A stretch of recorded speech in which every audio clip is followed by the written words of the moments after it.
Update guys, sinusumpong ako ng super low or depressive episode ngayon. Dahil yung sa video ko kanina, nag-start yung anxiety ko due to my business problem. And then, pag-open ko ng social media ngayon, I know the Eman story for these past few days na. Kaya lang, na-open yung story sa akin ngayon ni Eman. What's the reason behind why she died? And I feel a heartfelt pain nung narinig ko yung story niya. And condolences to the family of Sir Matienza. Guys, kaya ako nag-out dito sa world. Kasi maraming taong hindi nakakaintindi sa mental health.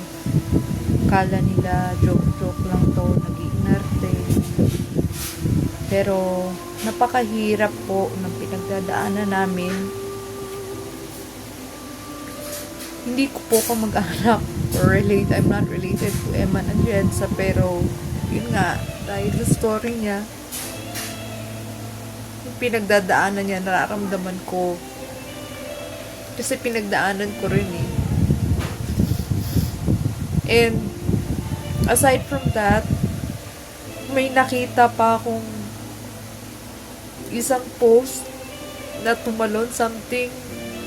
And then, hindi ko na binasa guys kasi alam ko, I'm already triggered going on depressive episode.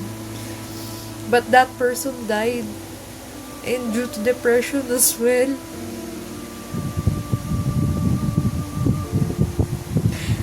Sobrang lungkot ko na-trigger dahil nakikiramay ako sa kanila. Kasi ako, ang dami kong support system. Sana ganun. Sana meron din silang ganun. Para hindi na sana umabot sa point kung nasa na sila ngayon. Kaya sa mga nanonood dyan, sa mga hindi nakakaintindi about mental health conditions or illnesses, hindi po kami nagjo-joke. Hindi po kami nag-iinarte. Mahirap po pinagdadaanan namin. At kahit nga doctors hindi namin alam kung naiintindihan kami ng mga doktor. But this is really a big struggle for us every day.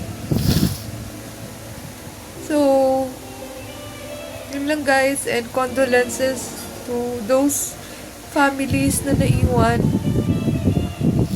ng mga nag-suicide. Guys, if you need someone to talk to, I am just 1 PM away.